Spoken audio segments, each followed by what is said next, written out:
151. Today's first word is it is called insular. What is it? It is called insular. ये क्या है? ये एक एडजेक्टिव है जिसका अर्थ क्या होता है, जो कि विशेषता बताता है विशेषता बताता है नाउन या प्रोनाउन की, जिसका अर्थ होता है अकेला होना या किसी के लिए पार्शल होना, झुका हुआ होना का मतलब किसी के प्रति आप अलग से आप कोई पार्शलिटी दिखा रहे हैं या उसके लिए अलग फेवर कर रहे हैं। ये टापू संबंधी भी होता है। टापू संबंधी का मतलब जो पानी से घिरा हुआ हिस्सा होता है ना, उससे रिलेटेड भी होता है। चलिए यहाँ पे हम कुछ और इसके सिमिलर मीनिंग समझते हैं। नैरो माइंडेड, जिनकी संकीर्ण सोच होती है, उसको भी हम इंसुलर में बोलेंगे। लिमिटेड, स्मॉल माइंडेड और बाइस्ड। बाइस्ड जैसे मैंने अभी आपको बताया कि जो पार्शियल लोग होते हैं उनके लिए भी इसका यूज होता है इंसुलर का। चलिए एग्जाम्पल के थ्रू हम इंसुलर को हम यहाँ पे सीखेंगे कि इंसुलर जो एक एडजेक्टिव है उसको किस तरह से यूज किया जा सकता है। जैसे फर्स्ट एग्जाम्पल में लिखा है, the British are often accused of being insular. जो ब्रिटिश थे हमारे देश में, कितने ईयर उन्होंने यहाँ पे राज किया, पर सालों साल राज किया है। और उनको क्या कहा जाता था? उनको ये कहा जाता था कि वो ज्यादातर, उनके ऊपर इस तरह के आरोप लगाए जाते थे कि वो बायस थे, और जो कि कहीं ना कहीं बहुत हद तक सच भी था। अगर हम कुछ ऐसी मूवीज देखें जो पुरानी, एक मूवी थी जो देवानंद सर के ऊपर बनी है, जिसके ऊपर लिखा भी है मुल्क राज आनंद सर ने, तो उस मूवी में बहुत बाइजनेस दिखाई है कि किस तरह से अंग्रेजों ने एक किसान को मार दिया, जबकि उसकी गलती भी नहीं थी। तो बहुत बुरा समय पास्ट ईयर्स में देखा है, और by the grace of God आज हम लोग अच्छे समय में हैं। तो we should be very grateful. Now next example, he became insular, emotionally dead and passionless. अच्छा, कोई भी यहाँ पे मैन है, कोई भी व्यक्ति है, वो कैसा बन गया है? जो बिल्कुल अकेला रहना चाहता है, वो अकेला हो गया है, जिसके अंदर इमोशनली वो डेड हो गया, और पैशनलेस हो गया है, जिसके अंदर किसी भी प्रकार का क्या है, पैशन नहीं है, उदासीन हो गया है, ये कह सकते हैं। तो हमने इंसुलर का किस तरह से यूज किया, आप समझ सकते हैं। Next 452, that is called insurgent. What is it? Insurgent ये क्या है? ये एक नाउन है जिसका अर्थ क्या होता है, कोई भी नाम से संबंधित है। इसको हम क्या क्या कह सकते हैं? इसको हम विद्रोही कह सकते हैं, इसको हम राजद्रोही कह सकते हैं, इसको हम क्रांतिकारी बोल सकते हैं, और बगावत करने वाला बोल सकते हैं। बहुत सारे वर्ड्स बोल सकते हैं जिसका अर्थ सिमिलर मीनिंग तो मैं बहुत ढेर सारी लिख दूं, पर मैं आपको मुंह से बोल देती हूँ जिससे आपको समझ में आ जाए कि इंसर्जेंट का एग्जैक्टली मीनिंग क्या होता है। चलिए हम इनके बड़े इजी सिंपल वर्ड सीखते हैं। जैसे रिबल, रिबल मतलब होता है विद्रोह। कुछ चीज गलत हो रही है, आपको दिख रही है, आप उसको कह रही हैं, आपके अंदर इतनी गट्स है कि आप उस चीज को कह सके कि ये गलत चीज है। रेवोल्यूशनिस्ट जो क्रांतिकारी होते हैं। फ्रीडम फाइटर जैसे थे हमारे देश में, नरम दल और गरम दल, अलग अलग दो तरह के दल थे ना। और एजिटेटर जो कि विद्रोही का, जो क्रांतिवीर होते हैं, उनको बोला जाता है। चलिए एग्जाम्पल के थ्रू समझते हैं इंसर्जेंट को। A suspected insurgent is arrested inside his home। और एक सस्पेक्टेड, एक संदेही था जिसके ऊपर संदेह किया गया था, उसको, वो एक ऐसा विद्रोही था, उसको उसी के घर से क्या कर लिया गया, अरेस्ट कर लिया गया। सिर्फ एक संदिग्ध था वो, मतलब उसके ऊपर कंफर्म नहीं हुआ था, लेकिन वो एक विद्रोही था, इस वजह से उसको क्या कर लिया गया, उसके घर से क्या कर लिया गया, उसको अरेस्ट कर लिया गया। चलिए next example, General Washington led the insurgent forces in the revolutionary war. और जो जनरल वॉशिंगटन थे, लेड मतलब जो लीड का क्या होता है, पास्ट टेंस होता है, नेतृत्व करना। तो उन्होंने जो क्रांतिकारी, जो विद्रोही जो फोर्सेस थी, उनका, उन सारी विद्रोही ताकतों का नेतृत्व किया, उनको लीड किया। 453, इंटीग्रल। इंटीग्रल बहुत ही कॉमन वर्ड है जिसका अर्थ होता है एडजेक्टिव, जिसका, जो कि पार्ट्स ऑफ स्पीच में एज एन एडजेक्टिव यूज होता है, जिसका अर्थ होता है अनिवार्य, जो कि क्या होता है, कंपलसरी कहा जाता है, एकीकरण।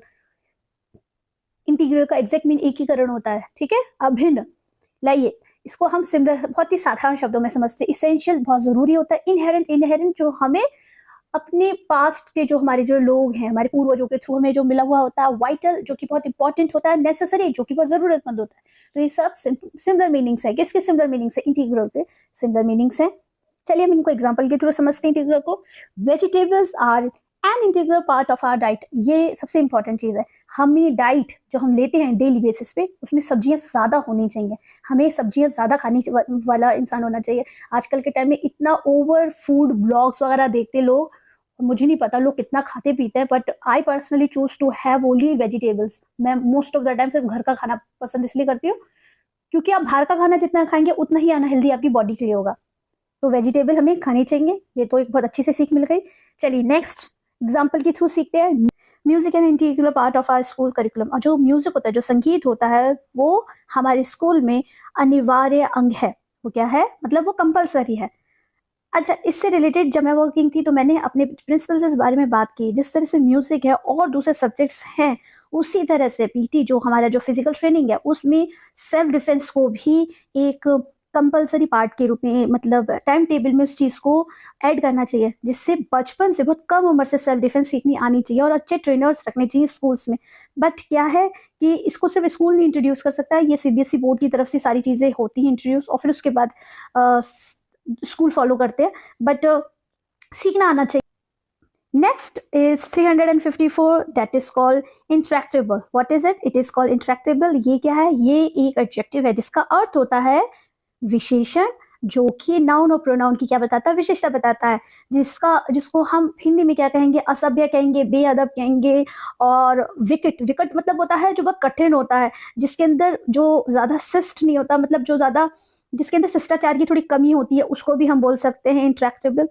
बहुत ही ज्यादा स्टबन होता है, रिजिड होता है, उसको बोलेंगे स्टबन है। इनफ्लेक्सिबल, जो जल्दी फ्लेक्सिबल नहीं होता, उसको बोलेंगे डिफिकल्ट। कठिन होता है, डिसोबीडियंट, बिल्कुल बात नहीं मानने वाला होता है, उसको हम क्या बोलेंगे, इंट्रैक्टेबल बोलेंगे।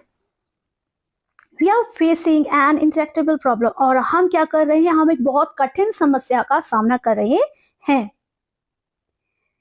यहाँ पे देखिए इंट्रैक्टेबल किस तरह से यूज हुआ है, एडजेक्टिव की तरह से यूज हुआ है। यहाँ एन जो लगा है वो प्रॉब्लम के लिए लगा है, ये याद रखिएगा। It provided simple answer to seemingly intractable questions. और यहाँ पे बहुत ही कठिन क्वेश्चंस के बड़े ही सिंपली वे में क्या दिए गए, आंसर्स दिए गए हैं, या इसने कठिन जो क्वेश्चंस दिख रहे थे उनके बड़े ही सरल तरह से उत्तर प्रदान किए। Next is 455। What is it is called intransigent. और ये क्या है, ये भी एक एडजेक्टिव है जो कि नाउन और प्रोनाउन की विशेषता बताता है। अब ये कौन से लोग होते हैं, ये सैद्धांतिक लोग होते हैं, मतलब जिनके अंदर सिद्धांत होते हैं, जो प्रिंसिपल होते हैं, वो अपने मूल्य और वैल्यूज के एकदम जो उनके दिमाग में होता है वो उसी हिसाब से अपनी लाइफ को चलाते हैं। बहुत ही इनको कभी कभी कहा जा सकता है ये हठी है, बहुत ही जिद्दी है, रिजिड कहा जा सकता है, टफ कहा जा सकता है। मतलब ये अपनी लाइफ में बहुत सबसे अच्छी जो चीज सबसे प्यारी भी होगी, अगर ये सिद्धांतवादी होंगे तो वो अच्छी चीज को जो इनको सबसे दिल के करीब होगी उसको छोड़ना पसंद कर देंगे। पसंद क्या कर देंगे, अपने वैल्यूज को पहले पकड़ेंगे, कहेंगे कि नहीं, मैं इस चीज से समझौता नहीं कर सकता। फर्म होते, डिटरमाइंड होते, एडामेंट होते। एडामेंट मतलब क्या होता है, कठिन होते हैं। तो इसको क्या बोलते हैं, इनको बोलेंगे इंट्रांसिजेंट। ठीक है। और अगर आपको वीडियो पसंद आ रहा हो, अगर आपको सारे डिफिकल्ट मीनिंग अच्छे लग रहे हो, समझ में अच्छे से आ रहे हो, तो वीडियो को लाइक जरूर कीजिएगा, और जो सीखने वाले लोग हैं उनको शेयर कीजिएगा। अगर आप न्यू हैं इस चैनल पे तो चैनल को सब्सक्राइब कीजिएगा। ठीक है, चलिए इनको एग्जाम्पल से समझते हैं इंट्रांसिजेंट को। दे प्रोमोटेड एन इंट्रांसिजेंट रेवोल्यूशनरी स्ट्रेटजी। और उन्होंने एक इंट्रांसिजेंट रेवोल्यूशनरी स्ट्रेटजी को, जो कि बहुत सिद्धांतवादी, जो क्रांतिकारी क्या कहा जाए, क्रांतिकारी रणनीति थी, उसका क्या किया, बढ़ावा दिया या बढ़ावा किया, जिसमें बहुत सिद्धांत थे। लोग जो भी उन्होंने अपनी स्ट्रेटजी बनाई थी वो इतनी जल्दी बदलाव नहीं करना पसंद करते थे, लेकिन उन लोगों ने वहाँ के जो भी एग्जाम्पल में हम यहाँ पे देख सकते हैं, क्योंकि एग्जाम्पल्स ऐसे दिए गए हैं जिससे हम इनको जो डिफिकल्ट वर्ड्स हैं उनको आराम से सीख सकें। He can be intransigent at times. और वो कभी कभी बहुत ही ज्यादा कैसा हो जाता है, अड़ियल हो जाता है, हो सकता है, हो जाता है नहीं, हो सकता है, कैन बी, क्योंकि वो बहुत ज्यादा क्या है, स्टेबल होगा। 456 it is called intrinsic. What is it, it is called intrinsic. ये क्या है, ये भी एक एडजेक्टिव है। इसका अर्थ क्या होता है, आंतरिक, आपका इंटरनल, आप अंतर्मुखी हैं, मतलब आप इंट्रोवर्ट है, आपके स्वभाव में है, आप स्वाभाविक उस तरह के हैं। इनहेरेंट जो आपको फैमिली से मिला हुआ होता है, इनहेरेंट, इनेट में कल ही बता चुकी हूँ, इनेट क्या होता है, जो जन्मजात मिला हुआ होता है। इनबॉर्न, बिल्ट इन, ये सब इसी के इंट्रिंसिक के ही सिमिलर मीनिंग्स हैं। जैसे मैथ जो सब्जेक्ट है हमारा, is an intrinsic part of the school curriculum. वो क्या है, हमारा मतलब मैथ कंपलसरी है। ऐसा नहीं है कि आप मैथ्स को नहीं लेंगे, जैसे इंग्लिश हिंदी होता है, in the same way maths को स्टार्टिंग से अगर आप देखेंगे तो एकदम स्टार्टिंग से इंट्रोड्यूस किया जाता है, तो वो आंतरिक पार्ट है। The character is intrinsic. और जो उसका चरित्र है वो किस तरह का, अंतर्मुखी है, मतलब वो ज्यादा एक्सट्रोवर्ट नहीं है। ऐसा नहीं है कि वो, आप उसको, ऐसा नहीं है कि आप, कुछ ऐसे लोग होते हैं जो बहुत ही पार्टी लवर होते हैं, कुछ ऐसे लोग होते हैं जो बहुत जल्दी स्टेज पे खड़े होकर के अपनी बात को एक्सप्रेस करने में यकीन रखते हैं। इस तरह के लोग होते हैं जो एक्सट्रोवर्ट होते हैं, जो हाल घुल मिल जाते हैं। और कुछ ऐसे लोग होते हैं जिनको अपने आप में रहना बहुत पसंद होता है, उनको सुकून मिलता है, अपनी कंपनी ज़्यादा अच्छे से इंजॉय कर लेते हैं। लोग जज करते हैं, उनको कोई फ़र्क नहीं पड़ता है, क्योंकि वो उनको पता होता है कि उनको सुकून किस चीज़ में मिल रहा है। तो उस तरह के जो पर्सनैलिटीज़ होती हैं, वो इंट्रोवर्ट्स पर्सनैलिटी में कंसीडर की जाएगी। Okay, next word is 457। Next word is it is called introspective. ये क्या है? ये एक एडजेक्टिव है जिसका अर्थ होता है आत्म परीक्षण विषय करना, मतलब खुद अंदर सारी चीज़ों करने के बाद आप एनालाइज कर रहे हैं, सेल्फ एनालाइज कर रहे हैं। दिन भर में आपने कुछ भी किया और आप उसके बाद एनालाइज करते हैं कि आज मैंने दिन भर में क्या क्या किया, कौन कौन से नुकसान किए, कौन कौन से अच्छे काम किए, कौन सी जगह पे मैं रूट था, कौन सी जगह में बहुत ज्यादा अच्छा था, उसको हम बोलेंगे अंतर्दर्शनात्मक। तो ये इसके हिंदी मीनिंग है। मैंने आपको से इनवर्ड लुकिंग, अपने आप में आप सोच रहे हैं, है ना।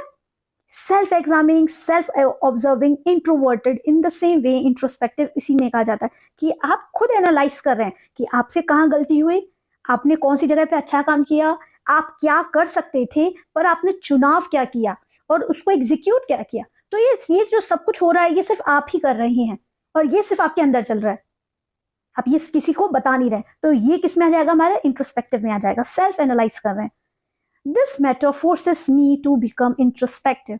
और ये जो भी क्या मामला है मुझे क्या करने पे मजबूर कर रहा है? आत्ममंथन करने पे मजबूर कर रहा है। आत्ममंथन का मतलब ही यही होता है, इंट्रोस्पेक्शन करना। She is famous for her introspective song about failed relationships. और वो असफल रिश्तों में अपने जो उसने खुद के क्या कहते हैं ना, जो उसके खुद के तजुर्बे रहे हैं उस बेसिस पे उसने जो गीत लिखे हैं उनके लिए वो बहुत क्या है, प्रसिद्ध है। मतलब जो म्यूजिक लवर्स होते हैं वो जानते हैं, इवन मैंने बहुत सारे ऐसे सिंगर्स को देखा है, वो गाने लिखते हैं, वो बताते हैं कि मैंने ये म्यूजिक, ये वाला गाना इसलिए कंपोज किया था क्योंकि मेरी लाइफ में ये वाला सिचुएशन था। ठीक है, now 458 it is called, what is it? Inundate. ये क्या है? ये एक वर्ब है जिसका अर्थ होता है बाढ़ लाना, सैलाब लाना, पूरा करना। ठीक है, चलिए, ओवरवेल्म, ओवरपावर, फ्लड, ओवरफ्लो। समझ आया? ओवर, हर चीज ओवर हो रही है यहाँ पे तो। चलिए एग्जांपल के थ्रू समझ। She was inundated by floods of fan mail. और वो फैन मेल जो उसको फैंस ने इतने ढेर सारे मेल भेजे, उसमें ऐसा लग रहा था उस पर बाढ़ आ गई। किसकी बाढ़ आ गई? मेल्स की बाढ़ आ गई। The office was inundated with letters of complain. और जो ऑफिस का जो कार्यालय था उस पर शिकायत, इतनी ज्यादा शिकायत और इतने पत्र भेजे गए थे, तो उसमें सैलाब जैसे पत्र भेजे गए थे क्योंकि ज्यादा शिकायतें होंगी लोगों की। चलिए next is 459 it is called invective. What is it? It is called invective. ये क्या है? ये एक नाउन है जिसका अर्थ क्या होता है? किसी को फटकारना, किसी को गाली देना, किसी को अपशब्द बोलना, किसी की बेइज्जती करना। ठीक है, अब्यूज करना, किसी की इंसल्ट करना, बैड लैंग्वेज बोलना, फाउल लैंग्वेज बोलना, ये सब किसके सिमिलर मीनिंग्स है? इन्वेक्टिव के सिमिलर मीनिंग्स हैं। चलिए एग्जांपल के थ्रू समझते हैं। He retorted the invective on her. उसने उस पर अपशब्दों का प्रत्युत्तर दिया। मतलब यहाँ पे कोई आदमी है जिसने एक औरत को गालियां दे करके बहुत अच्छे से अपना क्या कहते हैं, उसने दिखाया कि वो कितना इंटेलिजेंट और कितना क्या कहा जाए, ज्ञाता है कि वो एक औरत को गाली दे करके खुद का स्वाभिमान को बढ़ा रहा है। तो ऐसे जो मूर्ख लोग होते हैं इनसे कृपया दूर बना के रखें और ऐसे लोगों को अपनी लाइफ में बिल्कुल भी भटकने ना दें। They are full of antagonism as well as invective rhetoric. वे विरोध के साथ साथ अपमानजनक बयानबाजी से भरे हुए हैं। ओके, और आज का लास्ट वर्ड है हमारा inveterate. What is it? Inveterate, इस ये क्या है? ये है हमारा पार्ट्स ऑफ स्पीच में एज एन एडजेक्टिव यूज होगा, मतलब विशेषण की तरह से यूज होगा, जिसको हम हिंदी में कट्टर बोलेंगे, पक्का बोलेंगे, हटी बोलेंगे। आज ये वाला जो वर्ड है जिसको हम स्टबर्न बोलते हैं, ये वाला वर्ड बहुत बार यूज हुआ है, मेरे ख्याल से थर्ड टाइम मैं ये वाला सेम वर्ड को यूज कर रही हूँ। Ingrained, deep seated, deep rooted, confirm, dedicated, ये इसके सिमिलर मीनिंग्स हैं। अच्छा, ये इसके सिमिलर मीनिंग्स है, मतलब बहुत जल्दी कट्टर, अपनी बात एकदम अड़ जाना, नहीं बदलना, मतलब मुझे इस तरह के एटीट्यूड में होना। चलिए इनको एग्जाम्पल में समझते हैं। Many invertebrate smokers are never able to quit completely. और जो बहुत सारे जिनको शौक होता है, किस चीज का शौक है सर? शौक है बीड़ी पीने का शौक है, किसी को सिगरेट पीने का शौक है, किसी को गलत गलत चीजों को करने का शौक है, और वो शौक इतना हावी हो जाता है उनके ऊपर कि वो कभी भी उस चीज को क्या नहीं कर सकते, पूरी तरह से छोड़ने के लिए सक्षम नहीं हो सकते। तो अगर आप लोग इस तरह के लोगों को देखते हैं तो आप हमेशा ये याद रखिएगा कि अपने अंदर इस तरह के शौकों को कभी भी मत होने दीजिएगा। शौक कीजिए, अच्छे शौक। अब अच्छे शौक कैसे हो सकते हैं? आप अपने इंटरेस्ट के हिसाब से, अगर बाई चांस आप इंडोर या इंट्रोवर्ट हैं, आपको घर में रहना ज़्यादा पसंद है, तो आप बुक्स ज़्यादा पढ़िए, आप अच्छी चीज़ें कीजिए जिससे आप अपने स्किल्स अच्छे कीजिए, जिसमें आपको इंटरेस्ट है। अगर आपको कंप्यूटर में इंटरेस्ट है तो कंप्यूटर से रिलेटेड अच्छी चीज़ें सीखिए। अगर आपको जैसे घर में कारपेंटर जैसे वाला वो अच्छा लगता है तो वो वाला काम कीजिए। आपको जिस चीज़ का शौक है आप वो कीजिए। और अगर आप एक्सट्रोवर्ट है तो आप बाहर जाकर के जो चीज़ आपको खेलने में अच्छी लगती है, स्पोर्ट्स अच्छी लगता है, आप वो कीजिए। पर अच्छे शौक अपने अंदर कीजिए, ना कि ऐसे शौक कीजिए कि बाद में वो चीज़ छोड़ने पे भी ना छूटे और फिर आपको समस्या का सामना करना पड़ जाए। फिर आप अकेले नहीं समस्या का सामना करते हैं, मैं आपको लिख करके दे दूं, पूरा फैमिली प्रॉब्लम में आता है। I never trust anything. I never trust anything he says, the man an inveterate liar. अच्छा, मैं क्या नहीं करता हूँ, मैं उसकी किसी भी बात पर भरोसा नहीं करता हूँ। भरोसा ये कभी भी किया नहीं जाता, ये हमेशा कमाया जाता है। ट्रस्ट हम ऐसे स्टार्टिंग में जब किसी से नए नए मिलते तो हम नो डाउट हम भरोसा करते हैं, पर अगर कभी भरोसा टूट जाता कोई झूठ बोल देता है। भरोसा कभी किया नहीं जाता, भरोसा हमेशा कमाया जाता है। और यहाँ पे कोई इंसान नहीं कर रहा है किसी पे भरोसा, क्यों नहीं कर रहा है सर? यहाँ पे लिखा हुआ है साफ साफ कि वो किस तरह, वो एक पक्का झूठा इंसान है। इरेसिबल, what is it? It is called इरेसिबल। बहुत ही आसान तरीके से हम समझेंगे वर्ड्स को। अगर कोई भी डिफिकल्ट वर्ड होता है तो उसको हम पार्ट्स में ऐसे करके डिवाइड कर ले, जिससे हम उसको आसानी से सही तरह से प्रोनाउंस कर सकें। तो ये क्या है? पार्ट्स ऑफ स्पीच में इसको हम कहेंगे, ये एक एडजेक्टिव है जो कि विशेषता बताता है नाउन या प्रोनाउन की। हम इन एग्जाम्पल के थ्रू बहुत आसानी से समझेंगे कि इस वर्ड का यूज एडजेक्टिव की तरह ही होगा। ठीक है, तो इसका अर्थ क्या होता है? चिड़चिड़ा या क्रोधी, या जिससे गुस्सा आए, जिस भी व्यक्ति को गुस्सा है, तो जो उस व्यक्ति की विशेषता बता रहा है, तो वो क्या हो रहा है? इरेसिबल यहाँ पे उस तरह से यूज होगा।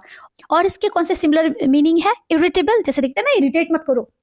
क्वाइट टेम्पर्ड, हॉट टेम्पर्ड, जैसे जल्दी से जिसको बहुत जल्दी गुस्सा आ जाता है, छोटी सी बात कहे तो एकदम सीने पिनक मिजाज के होते हैं। टची, एजी, तो एजी लोग कौन होते हैं? जो बहुत जल्दी अपसेट हो जाते हैं, जिनको अच्छा नहीं लगता है हर तरह की बातें सुनना, चिड़चिड़े होते हैं। ही वॉज एन इरिसिबल मैन, वो किस तरह का व्यक्ति था?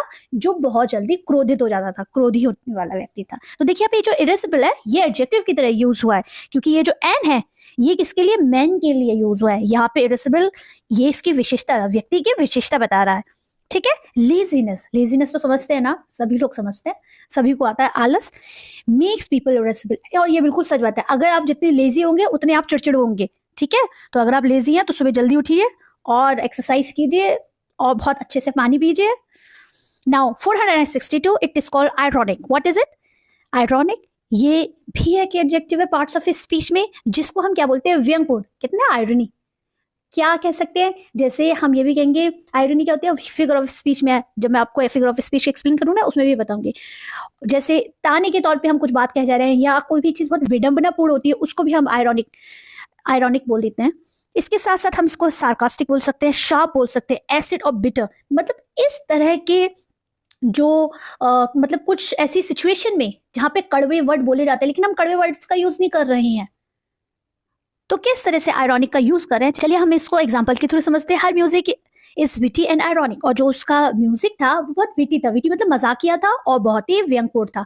His photographs are complex and sometimes ironic, उसकी जो तस्वीरें हैं, मतलब कोई फोटोग्राफर, उसकी जो तस्वीरें हैं वो काफी ऐसी हैं, जटिल हैं, कठिन है, समझ पाने में थोड़ी सी लगता है। क्योंकि अगर आप फोटोग्राफर्स को देखेंगे जो अलग अलग तरह के, जिनको इंटरेस्ट होता है, जो लिटरली इंटरेस्टेड होते हैं फोटोग्राफर्स, उनकी यहाँ पे बात हो रही है। ठीक है, उसकी तस्वीरें कैसी है? जटिल है, और कभी कभी बहुत ही कैसी लगती है? विडंबनापूर्ण लगती है, मतलब कभी कभी बहुत कठिन भी लगती है।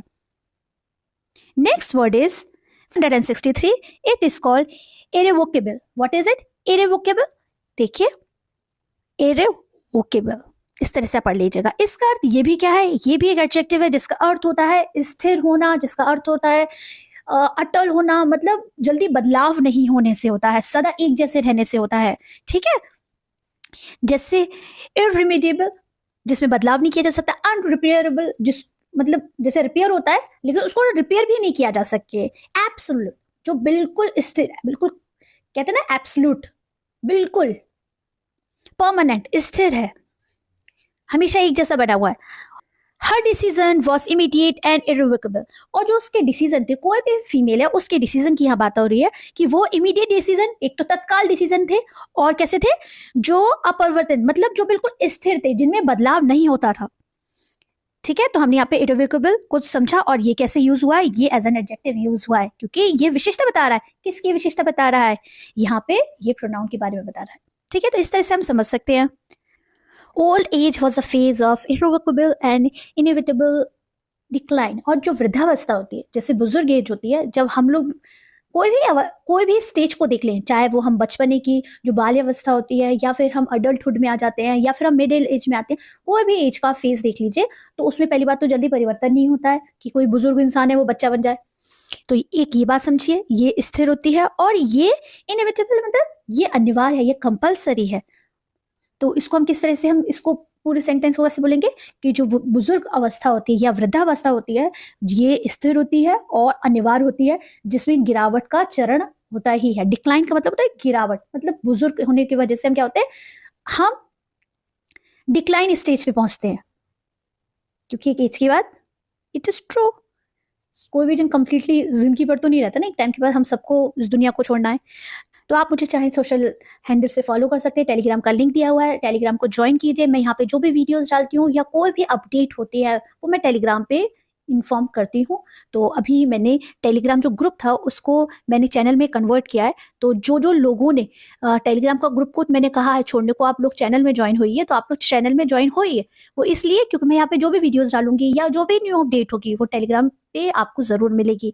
और वीडियो अगर आपको अच्छा लग रहा हो, आपको समझ में आ रहा हो आसान शब्दों में, तो वीडियो को लाइक शेयर सब्सक्राइब जरूर कीजिए। ठीक है, इस तरह के जो वीडियोस हैं जो सीखने में कॉम्पिटिटिव एग्जाम के लिए बहुत जरूरी है या आपकी अच्छी वोकैब के लिए बहुत जरूरी है, इस तरह की वीडियो को जरूर शेयर कीजिए। 464 what is it itinerant. What is it itinerant, ये क्या होता है, ये इस तरह का व्यक्ति होता है जो बहुत भ्रमण करता है, जिसको बहुत घूमने का शौक होता है, चलने वाला होता है या दौरा करने वाला होता है, या हम कह सकते हैं यात्रा करने वाला होता है, जो ट्रेवल वगैरह होता है, ट्रेवलिंग वाले होते हैं। नोमैडिक भी वो होते हैं जो एक जगह स्थिर नहीं रहते हैं, परमानेंट नहीं होते, कहीं सेटल नहीं होते। देखिए अनसेटल्ड लिखा। माइग्रेंट का मतलब क्या होता है, जो भ्रमण करते हैं, भ्रमणशील होते हैं, या हम खाना बदोश भी कहते हैं क्योंकि एक जगह पे नहीं रुकते हैं ये लोग। ठीक है, तो इसको हम डिफिकल्ट वर्ड में क्या सीखेंगे, इसको हम बोलेंगे आइटिनेरेंट।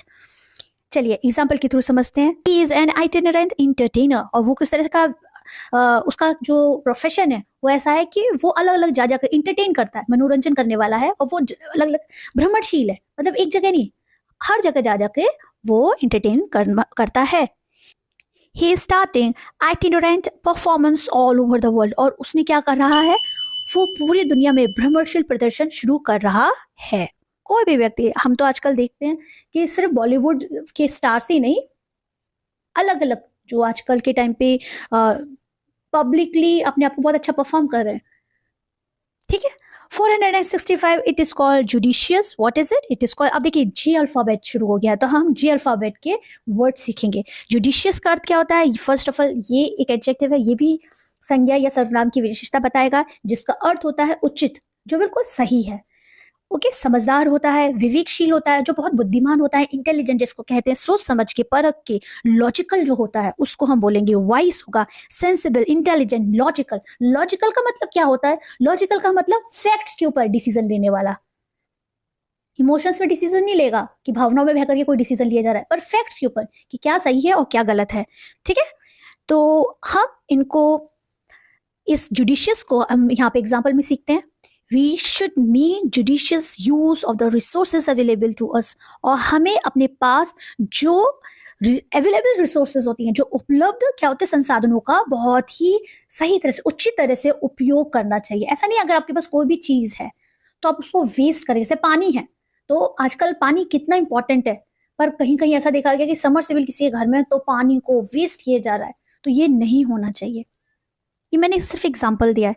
It is curable with judicious use of antibiotic, और जो इट इज क्योरेबल मतलब जो भी इलाज है, कोई भी प्रॉब्लम है, कोई भी समस्या, उसका इलाज संभव है। पर कैसे संभव है, बहुत ही उचित तरह की जो एंटीबायोटिक्स दवाएं दी जाएंगे तो इसका इलाज क्या है, संभव है। यहाँ हम बहुत आसान शब्दों में ये कह सकते हैं कि एंटीबायोटिक दवाओं के उचित प्रयोग से इस बीमारी का इलाज या इसका इलाज संभव है। ठीक है, और 466, तो 466 ये क्या है, जेक्स्टापोज। ये क्या होता है, इसको बोलेंगे हम जेक्स्टापोज। ये क्या होता है, ये एक वर्ब है। पार्ट्स ऑफ स्पीच में क्या है, ये वर्ब, जिसका अर्थ होता है तुलना करना या पास पास, मतलब दो चीजें एकदम साथ साथ। हम क्या कर रहे हैं, कॉम्पिटिशन कर रहे हैं, मुकाबला कर रहे हैं, या हम पास पास रख रहे हैं। आप कैसे समझेंगे, यहाँ पे सिमिलर मीनिंग्स के थ्रू समझते हैं। Place set side by side, मतलब प्लेस की गई है दो, सपोज कीजिए दो डिश हैं वो एकदम पास पास रखी गई हैं, इस तरह से सिंपली देख सकते हैं। कंपेयर कर रहे हैं, कॉन्ट्रास्ट है, मिक्स है, ये इसकी सिमिलर एग्जांपल्स है, सॉरी सिमिलर मीनिंग है। अब जेक्सटापोज को हम यहाँ पे यूज करके देखते हैं। The display juxtaposed images from serious and popular art. और जो प्रदर्शन में, जो डिस्प्ले, डिस्प्ले का मतलब क्या होता है, प्रदर्शन करना, प्रदर्शन में गंभीर और लोकप्रिय, कैसे, सीरियस एंड पॉपुलर आर्ट, कला का। देखिए यहाँ पे दो चीजों को यहाँ पे भी जेक्सटापोज किया जा रहा है, मतलब सीरियस भी है और पॉपुलर है, और कला का क्या किया जा रहा है, इमेजेस का प्रदर्शन किया जा रहा है। आपको समझ रहा है जेक्सटापोज का किस तरह से यूज हुआ यहाँ पे।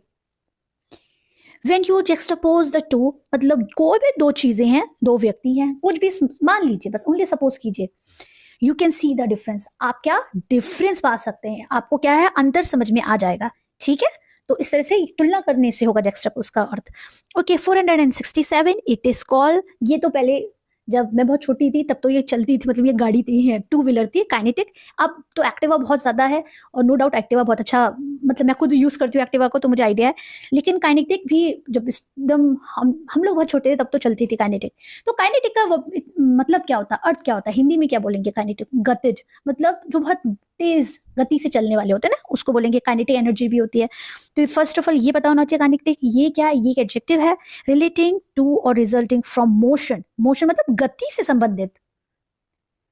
अब हम काइनेटिक का यूज यहाँ पे देखते हैं। Kinetic energy freeze the brain and confuses the enemy, और जो गतिज ऊर्जा है वो मस्तिष्क को, ब्रेन को क्या करती है, मुक्त करती है, और शत्रु को भ्रमित करती है। एनर्जी बहुत मैटर करती है, आप अपनी एनर्जीज किस तरह से यूज कर रहे हैं, that is very important to keep your surroundings positive. These are kinetic energy और पोटेंशियल एनर्जी, और ये कैसी है, काइनेटिक एनर्जी है और पोटेंशियल एनर्जी है। काइनेटिक को हम हिंदी में बोलते हैं गतिज, और पोटेंशियल को बोलेंगे स्थितिज, ठीक है। तो ये दोनों एनर्जी का यहाँ पे इस तरह से यूज हुआ है काइनेटिक का। Now 468, it is called labyrinth. What is it, it is called labyrinth. ये क्या है, ये एक नाउन है, नाउन का मतलब यहाँ पे ये नाम की तरह से यूज होगा लेब्रिंथ। अब ये, इसको हिंदी में क्या बोलते हैं, भूल भुलैया। मूवी आ रही है ना, मूवी थर्ड, भूल भुलैया 3 आएगी, मतलब अभी काम चल रहा है इस पे। उलझन, मतलब आप किसी भी, कहते ना, ये जो मेज है इसका अर्थ ही होता है उलझन, या हम इसको बोलेंगे भंवर जाल, ठीक है। नेटवर्क, कॉम्प्लेक्स, वेब, वेब मतलब क्या होता है, जाल होता है, ठीक है। तो हम लेब्रिंथ को यहाँ पे सीखते हैं कि यहाँ पे नाम की तरह से यूज हो रहा है लेब्रिंथ का। वी लॉस्ट आवर वे, हम अपना रास्ता क्या हो गए हैं, हम अपना रास्ता भूल गए हैं। In the labyrinth of the streets, जो स्ट्रीट्स हैं, मतलब जो सड़कें हैं, वो इतनी भूल भुलैया जैसी हैं कि हम अपना जो रास्ता है वो हम भूल गए हैं। जो लोग नई जगह जाते हैं तो ये प्रॉब्लम आ जाती है। The old building was a labyrinth of dark corridors, और जो पुरानी इमारतें, अंधेरे जो कॉरिडोर्स होते हैं ना, कॉरिडोर का समझते होंगे, क्या बोलेंगे कॉरिडोर को, कॉरिडोर का मतलब ये होता है कि जो गलियारों से, हाँ गलियारों की क्या है, भूल भुलैया थी।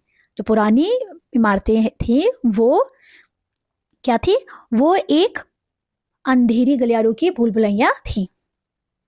तो देखिए यहाँ पे जब लेब्रिंथ के आगे ए लग गया, द लग गया, आर्टिकल लग गया है, तो आप समझ सकते हैं वो एक नाम है, आर्टिकल का यूज होता है। अगर आपने मैंने पार्ट्स ऑफ स्पीच जो करा है, अगर आपने देखे हो, या आपको खुद भी पार्ट्स ऑफ स्पीच आते होंगे, आप लोग अगर कोई कॉम्पिटिशन की तैयारी कर रहे हैं तो आपको डेफिनेटली आते होंगे पार्ट्स ऑफ स्पीच, और नहीं आते तो आप देख सकते हैं, मैंने कुछ पार्ट्स ऑफ स्पीच यहाँ पे कराए हुए हैं।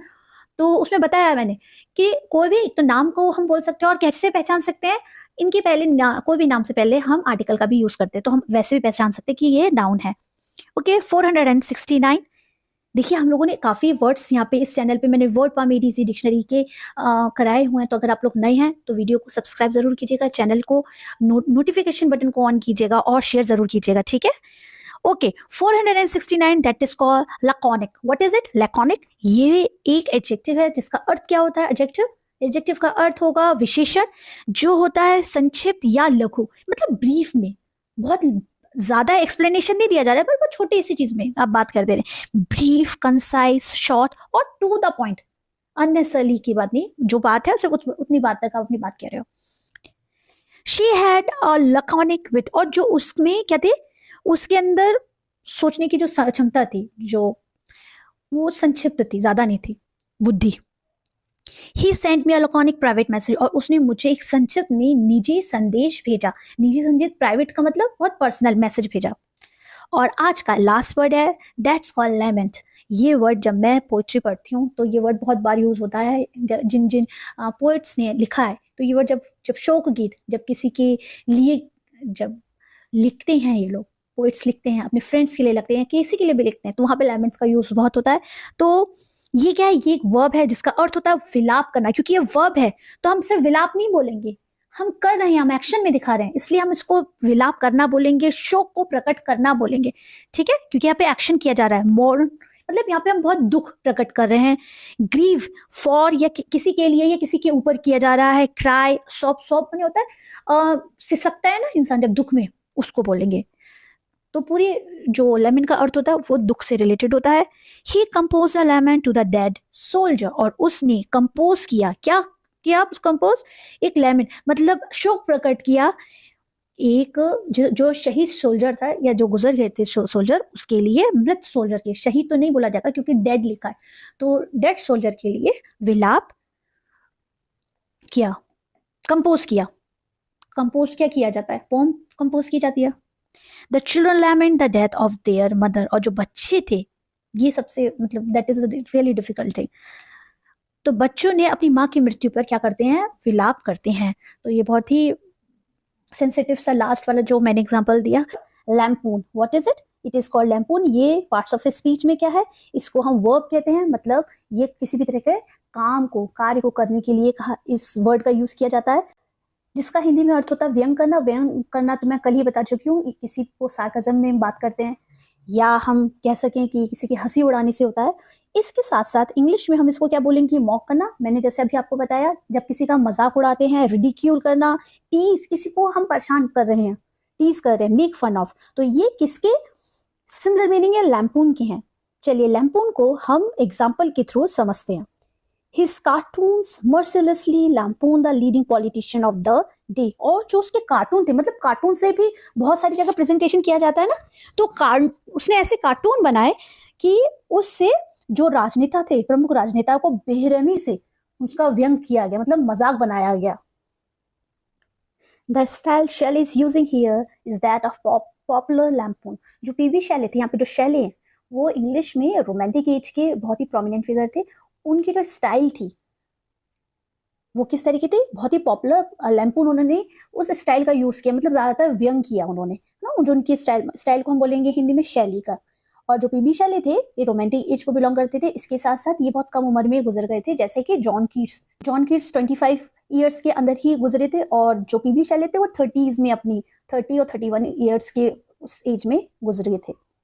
तो नेक्स्ट वर्ड है that is called languish. Languish क्या होता है, ये भी एक इसका अर्थ होता है दुखी होना, क्योंकि ये वर्ब है तो दुखी नहीं बोलेंगे सिर्फ, यहाँ पे हम एक्शन के प्रति एक्शन करके दिखाएंगे कि क्या होता है, दुखी होने से होता है, या किसी भी तरह के दुर्बल होने से होता है, या क्षीण होने से होता है, या मुरझा जाने से होता है। बहुत सारे हिंदी में मीनिंग है, किसके मीनिंग है, लैंग्वेज के।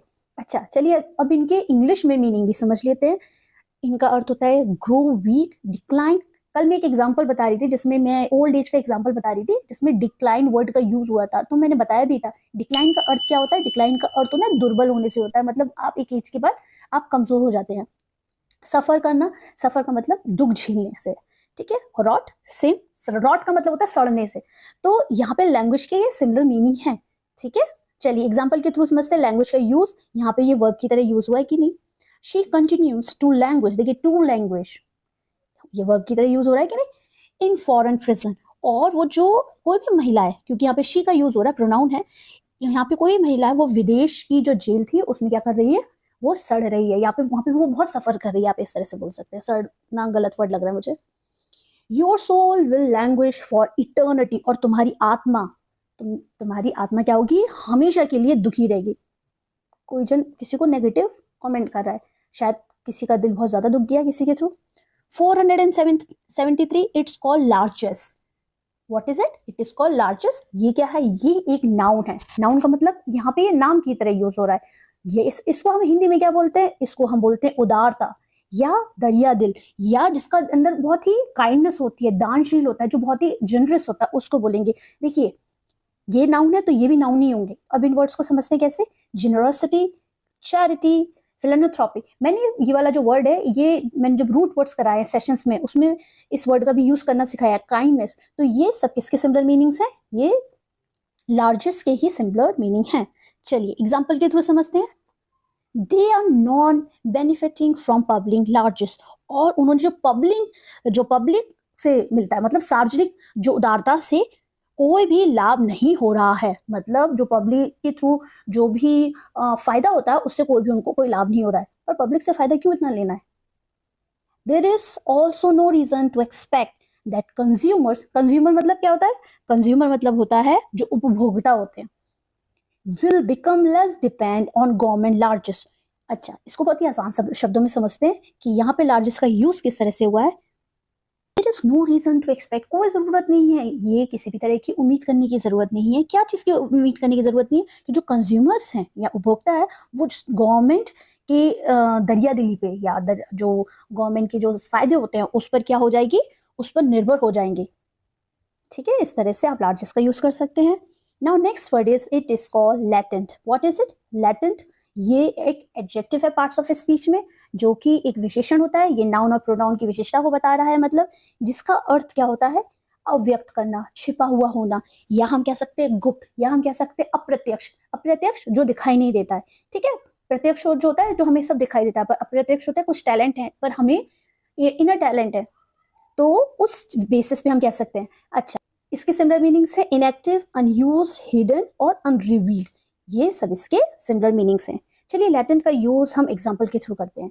We can not find latent dangers, और हम किसी भी तरह के लैटेंट जो बिना देखे हुए जो खतरे होते हैं, जो अव्यक्त खतरे होते हैं, तो क्या नहीं कर सकते, उनको हम क्या नहीं कर सकते, हम पा नहीं सकते हैं। Okay, These children have a huge reserve to latent talent। जैसे मैंने आपको बताया कि छिपा हुआ टैलेंट है बच्चों के अंदर, इन बच्चों में बहुत ज्यादा प्रतिभा है। क्या है, बहुत ज्यादा प्रतिभा का क्या कहा जाए, भंडार है। और वो छुपा हुआ इसलिए है क्योंकि शायद मौके नहीं मिले होंगे, या उनका सर्कल इतना अच्छा नहीं होगा, या लोग ऐसे होंगे कि उनको बुली करते होंगे, या अप्रिशिएट नहीं करते होंगे। लोगों के अंदर ये सबसे गलत चीज है कि लोग अच्छाई को टाइम से अप्रिशिएट नहीं करते हैं, तो कोई आपको अप्रिशिएट नहीं करता है। इन केस कोई बात नहीं, आप अपना काम अच्छा कीजिए और सीखिए, कोशिश और अच्छा करने की कीजिए, ठीक है। जो सच में अच्छे होंगे, जेन्युइन लोग होंगे, वो आपको जरूर अप्रिशिएट करेंगे। So that is now 475। It is called Lord. It is not Lord, ये वाला लॉर्ड नहीं है, LORD, लॉर्ड जीसस, ये वाला नहीं, इट्स लॉर्ड। ये क्या है, ये भी एक वर्ब है जिसका अर्थ होता है किसी की प्रशंसा करना है, स्तुति करना है, किसी की सराहना करना से होता है। एग्जाम्पल के थ्रू समझने से पहले हम लोग इनके सिमिलर मीनिंग्स लिखते हैं। प्रेस करते हैं, अपलॉड, एडमायर, अडोर, ये सब इसके सिमिलर मीनिंग्स हैं। अब इस लॉर्ड को हम यहाँ पे जो एग्जाम्पल दिया है इसमें देखते हैं। He was lauded for his करेज, और उसको क्या किया गया, उसके साहस की सराहना की गई। उसके अंदर इतना साहस था कि उसकी लोगों के थ्रू सराहना की गई, ठीक है। The soldier is lauded for his bravery, और जो सैनिक की जो बहादुरी की क्या की गई, सराहना की गई। 476। तो अगर आपको वीडियो को बहुत अच्छे से समझ में आ रहा हो और आपको इस चैनल के थ्रू मदद मिल रही हो और वीडियो अच्छा लग रहा हो तो वीडियो को लाइक जरूर कीजिए, अपने कमेंट्स दीजिए। मुझे लोगों के कमेंट्स आते हैं, और जिस हिसाब से आप लोग सब्सक्राइबर जुड़े हुए हैं उस हिसाब से लाइक्स भी नहीं आते इतने, और आप लोग अपने कमेंट भी नहीं करते, तो आप लोग कीजिए, क्योंकि ये चैनल मेरा अकेले का नहीं है। अब जब आप लोग सीखने के लिए जुड़ रहे हैं यहाँ पे, तो आप लोग अपनी कमेंट जरूर कीजिए, और टेलीग्राम से जरूर जुड़िए, क्योंकि टेलीग्राम में का जो चैनल था वो पहले वो ग्रुप था, उसको मैंने चैनल में कन्वर्ट किया है। तो जो लोग ऑलरेडी जुड़े हुए थे वो लोग, जो लिंक दिया हुआ है उसमें आप लोग जाकर के जुड़िए, और जो लोग नए हैं वो लोग भी जुड़े, ठीक है। सो ये मुझे बहुत इंपॉर्टेंट इन्फॉर्मेशन आप लोगों को देनी थी। ये कौन सा वर्ड है, इट इज कॉल्ड लेगेसी। ये बहुत ही कॉमनली हम लोग इस वर्ड को जानते हैं। ये क्या होता है, ये एक नाउन है जिसका अर्थ होता है विरासत से, वसीयत से या परंपरा से, जो हमें अपने बड़ों से मिली हुई होती है। इनहेरिटेंस, बर्थ राइट, परिवार से मिला हुआ जो हमें राइट होता है उसको बोलते हैं। इसके साथ साथ देखिए यहाँ पे ये जो नाउन है इस तरह से दिया हुआ है, लेकिन जो मैंने कॉन्सिक्वेंस और रिजल्ट लिखा है ना, ये लेगेसी में एज अ वर्ब यूज हुआ है, पर मैंने यहाँ पे लिख दिए हैं, जिससे आपको ये भी पता होना चाहिए जो लेगेसी का यूज होता है वो नाउन के बेसिस पे भी होता है, और कॉन्सिक्वेंस और रिजल्ट का मतलब यहाँ पे ये वर्ब की तरह भी हुआ है। मतलब एक वर्ड का यूज हम दूसरे पार्ट्स ऑफ स्पीच में डिफरेंट डिफरेंट कर सकते हैं। बट मैंने एग्जाम्पल किस तरह से दिए, चलिए देखते हैं। He reserved a large legacy from his uncle. यहाँ पे मैंने नाउन की तरह से ही यूज किया। क्यों? ये जो आर्टिकल लग गया वो आर्टिकल किसके लिए लगा है, लेगेसी के लिए लगा है, और लेगेसी यहाँ पे नाम की तरह यूज हुआ है। तो जो उन्हें अपने चाचा से क्या मिली है, एक बहुत ही ज्यादा विरासत मिली है, मतलब अपने फादर से नहीं मिली, अपने चाचा के थ्रू मिली है। द वॉर, अब देखिए, the war has left a legacy, यहाँ पे भी नाउन की तरह हुआ है, मैंने वर्ब की तरह नहीं किया, पर मैंने मीनिंग में यहाँ पे लिख दिया। तो वो मैंने इसलिए लिखा जिससे आपको ये भी पता होना चाहिए कि एक वर्ड का यूज हम दो पार्ट्स ऑफ स्पीच में कर सकते हैं, ठीक है। तो यहाँ पे लिखे इन दोनों एग्जाम्पल्स में इसका यूज, लेगेसी का यूज नाउन की तरह ही हुआ है। तो यहाँ पे इसका अर्थ क्या है, the war has left a legacy of hatred, और जो वॉर थी उसने लास्ट में क्या छोड़ा, उसने नफरत छोड़ी, नफरत की विरासत को छोड़ा। 477, what is it? It is called lethargy. What is it? कहते हैं ना lethargic हो गया, बहुत ज्यादा आलस आ रहा, उसको बोलते हैं। अब यहाँ पे ये क्या सा वर्ड है, lethargy, ये एक नाउन है जिसका अर्थ होता है सुस्ती का होना, जैसे मैंने अभी आपको बताया, आलस का होना, स्लगिशनेस, इनएक्टिविटी, इनएक्शन, डलनेस, बहुत ज्यादा जब हम कोई भी तरह का एक्शन नहीं ले रहे होते हैं। स्लगिशनेस मतलब कि सुस्ती ही होती है, ठीक है, ये सिमिलर मीनिंग है, एक्टिवली पार्टिसिपेट नहीं करे, कोई एक्शन नहीं ले रहा है, डल है। She was suddenly overcome by lethargy, और उसने किस तरह से क्या किया, अचानक से वो सुस्ती से वो ओवरकम हो गई, मतलब उसने उस पर काबू पा लिया। Sleep deprivation can cause stress, loss of appetite and lethargy. अच्छा, अगर आपकी नींद में कमी होती है, जो कि हमें प्रॉपर नींद लेनी चाहिए, पूरे दिन भर में हमारे कुछ घंटे होते हैं, सर्टन आवर्स होते हैं, उनको हमें लेना चाहिए। अगर नींद की कमी होगी तो आपको क्या होगा, आपको तनाव होगा, आपको भूख नहीं लगेगी और आपको सुस्ती हो सकती है। तो ये कुछ कारण है। 478, it is called levity. What is it? It is called levity. ये क्या है, नाउन है जिसका अर्थ क्या होता है। देखिए, अगर हम इसको थोड़ा सा अच्छे वे में भी देख सकते हैं और थोड़ा सा नेगेटिव वे में ले सकते हैं, जैसे यहाँ पे छिछोरापन, तो अच्छा वर्ड नहीं लग रहा है सुनने में, लेकिन अगर हम इंग्लिश में देखेंगे तो लाइट हार्डनेस हो जाएगा, चीयरफुलनेस हो गया, कॉमेडी हो गया, ह्यूमर हो गया, हल्कापन, ये सब इसकी सिमिलर मीनिंग्स हैं, और जिसको मैंने हिंदी में भी बता दिया। It was a moment of levity, और बहुत ही एक क्षण था जिससे बहुत ही हल्कापन आपका एहसास हो गया, ठीक है। कभी कभी ऐसा होता है ना कि हम बहुत हैवी होते हैं, कुछ ऐसा कुछ अच्छी सी चीज देख लेते हैं और हम बहुत खुश हो जाते हैं। द कैप्टन लुक शॉक, जो कैप्टन था वो क्या हो गया, वो शॉक हो गया, एकदम हैरान हो गया at this levity but complied, लेकिन उन्होंने उसकी क्या बात कर ली, बाद में उसने उनकी बात मान ली। मतलब जो कैप्टन था वो उसके, शायद उसने किस तरह की कोई कॉमेडी कर दी होगी या कुछ ऐसी बात करी होगी, उसको सुन के वो बहुत शॉक्ड हो गया, पर बाद में उसने उसकी क्या कर दिया, बात को मान लिया। ओके, 479, ये क्या है, ये एक नाउन है जिसका अर्थ होता है निंदा ले, इसको हम हिंदी में अभियोग पत्र भी बोल सकते हैं या मानहानि का शब्द भी यूज कर सकते हैं। इसके साथ साथ इसके सिमिलर मीनिंग है डिफेमेशन, तो जैसे डिफेम कर रहे हैं, जैसे किसी को बदनाम किया जा रहा है, बहुत ही गलत बात है। Character assassination, humour, bad mouthing, मतलब अगर कोई चीज प्रॉब्लम भी है, अगर आपकी किसी के साथ सर्टेन प्रॉब्लम भी है, जो मेरा अपना मानना है, आप उससे पर्सनली जा करके आप अपनी बात को उससे सिर्फ करिए, बस उतने तक ही रहे। ये किसी को बेइज्जत करना, किसी को सबके सामने नेगेटिव, ये सब चीजें करना बहुत ही गलत चीज है। गलत क्या, अपना खुद को ही दिखाना है कि हम कैसे। The greater the truth the greater the liable, और जितना क्या होगा, जितना बड़ा सत्य होगा उतना बड़ा अपमान भी होगा, क्योंकि सच्चाई हमेशा कैसी होती है, कड़वी होती है।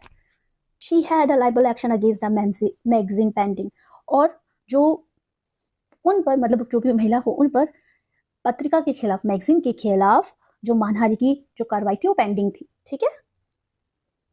पेंडिंग को हम इंग्लिश हिंदी में बोलेंगे लंबित। ओके, आज का लास्ट का वर्ड है, इसको हम बोलेंगे एजिगेट। ये क्या है, इसका अर्थ होता है मुकदमा करना, अदालत लड़ना, ठीक है। लेजिगेट को मैंने यहाँ पे डबल बार गलती से दिया। प्रोसिक्यूट और डिसमिस, ये सब इसके सिमिलर मीनिंग है। चलिए, इनको हम लेजिगेट को यहाँ पे यूज करते हैं। The new law also grants them the right to litigate, और जो नया कानून आया है उन्हें मुकदमाबाजी करने का क्या भी दे दिया, अधिकार भी देता है। जो नया कानून आया है, टाइम टू टाइम जो भी चेंजेस होते हैं हमें पता होने चाहिए अपने खुद के अधिकारों के प्रति। In the absence of a settlement the parties have to litigate to find out. यहाँ पे कैसे, in the absence of settlement, मतलब कोई भी सेटलमेंट करने के लिए उसके अभाव में, एब्सेंस में, तो क्या करना पड़ता है, जो पार्टीज होती है, दो पार्टीज हैं, उनको क्या करना पड़ता है, मुकदमा लड़ना पड़ता है। अगर किसी भी एक टॉपिक पे समाधान नहीं हो रहा है, कोई भी तरह का कॉम्प्रोमाइज नहीं हो रहा है, तो क्या किया जाएगा, दो डिफरेंट पार्टीज होंगी, वो अप्लाई करेंगे, फिर मुकदमा लड़ा जाएगा। तो इस तरह से आज हमने फिर से 10 वर्ड सीखे। फर्स्ट वर्ड है, it's called loquacious. What is it? Loquacious. ये क्या है? ये एक एडजेक्टिव है। डिफिकल्ट वर्ड्स होते हैं, अगर आप लोगों को प्रोनाउंस करने में थोड़ी डिफिकल्टी होती है तो वर्ड को आप पार्ट में ऐसे सिलेबस में डिवाइड कर लीजिए और बहुत ही आसानी से आप डिफिकल्ट वर्ड को आसानी से सही तरह से प्रोनाउंस कर पाएंगे। तो ये क्या है? ये एक एडजेक्टिव है जिसको हम हिंदी में विशेषण बोलते हैं, जो कि नाउन और प्रोनाउन को क्वालिफाई करता है। हिंदी में क्या बोलते हैं हम लोकोशियस? जो बहुत ज्यादा बातू नहीं होता है, बहुत ज्यादा चैटी होता है, बहुत ज्यादा बात करने वाला इंसान होता है ना, उसको हम बोलेंगे। सिंपल मीनिंग्स क्या होते हैं? टॉकेटिव, चैटी, गॉसिपी, बैबलिंग, जो ज्यादा बात करने में होता है, जिसको बहुत अच्छे से अपनी बातों को एक्सप्रेस करने वाला होता है, या हर तरह की बातों में खुद को व्यक्त करता है, उसको हम लोकोशियस बोलेंगे। जैसे his loquacious good humour infected everyone, और उसका बात करने का जो तरीका था, वो जो जितनी बातें करता था, उसकी बात करने से, या हम हिंदी में ज्यादा बात करने को बोलते हैं, जिनके अच्छे कम्युनिकेशन होते हैं ना, सामने वाले को बहुत जल्दी अट्रैक्ट कर लेते हैं, वाकपटु। वाकपटु मतलब जो बोलने में जिनके शब्द बहुत इस तरह से होते हैं, बहुत जल्दी लोग इन्फ्लुएंस हो जाते हैं। तो उसके अंदर वो इस तरह का ह्यूमर था, इतना हाथ से इतने अच्छे से खुद को प्रेजेंट करता था कि हर जन उससे क्या हो गया? प्रभावित हो गया। जैक, ये नाउन किसी का नाम है। Became loquacious on his favourite topic, और जो जैक था वो बहुत ही बातूनी, मतलब बहुत ज्यादा बात करने लगा, क्योंकि उसका कोई फेवरेट टॉपिक से के बारे में बात निकली, तो वो अपनी को बहुत ज्यादा उस चीज में अच्छे से एक्सप्रेस करने लगा। ओके, तो हमने इस तरह से लोकोशियस का यूज किया। Now another word is lucid. ये क्या है? ये एक एडजेक्टिव है जिसका अर्थ होता है स्पष्ट होना, या बहुत ही ज्यादा व्यक्त करने से होता है, या चमकदार होने को भी लूसिड बोलते हैं।